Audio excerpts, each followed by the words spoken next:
Welcome back. Well, no matter the time of year, plant care can be pretty daunting, but our next guest wants you to know it doesn't have to be. We have Carissa Beasley, who's the owner of LV Plant Collective, and she's here with some plant care tips for these colder months that we're going into. So it's already pretty hard, but this is when it gets a little bit harder. So what are some things that we should keep in mind if we want to keep our little plant babies alive? Yeah, the winter is definitely hard. I mean, it's cold for us. So I always say it's cold for your plants. If you're at home and you're looking at your plants and you're like, oh, I'm a little chilly, your plants probably are too. Okay. So the first thing I normally do is check the heaters. If your plant's leaves are moving throughout the day, probably means that there's a draft in the area.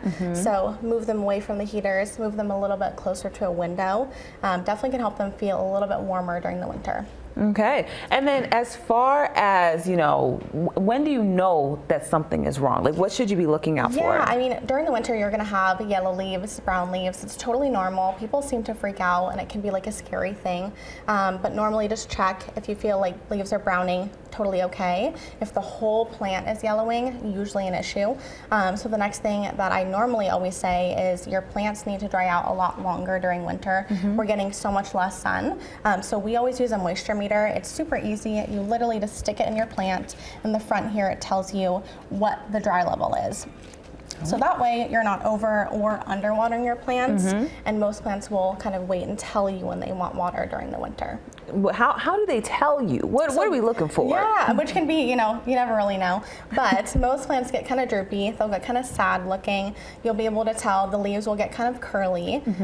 But if your plant is bone dry and it's ready for water, soak it. Usually during the winter, it's every 10 to 12 days if it's a basic house plant, which most of them are. Okay, so I saw something about propagating. Yes. What is that about for those of us who are novices in this field? It sounds like science, and it's really not. It's honestly really easy. Most plants have a little node or like a bump on the stem, which you can cut. You can also Google the name of your plant to kind of know how to do that. But what you want to do is usually just take shears, good ones, make sure they're always clean, and snip. Let it callus over for about an hour and then stick it in water.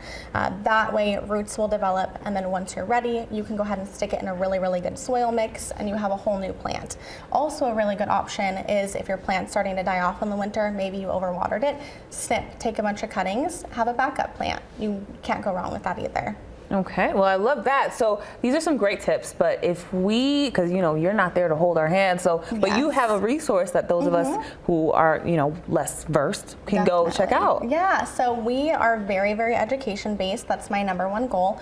On our Instagram, I post almost every single day information. We answer tons of questions there on our DM, and I am also going to be posting winter care tips later today. So every winter, we kind of give a really rundown of what you should be looking for and what you should change. So our Instagram, which is LV Plant Collective, is the best option. So what I'm learning is it seems scary, but it doesn't have to be. It doesn't have to be. It doesn't have to be. And really creating a tropical environment in your home can be really easy. Okay, awesome. Well, thank you so much. These are some great tips. We want to keep our plant babies alive.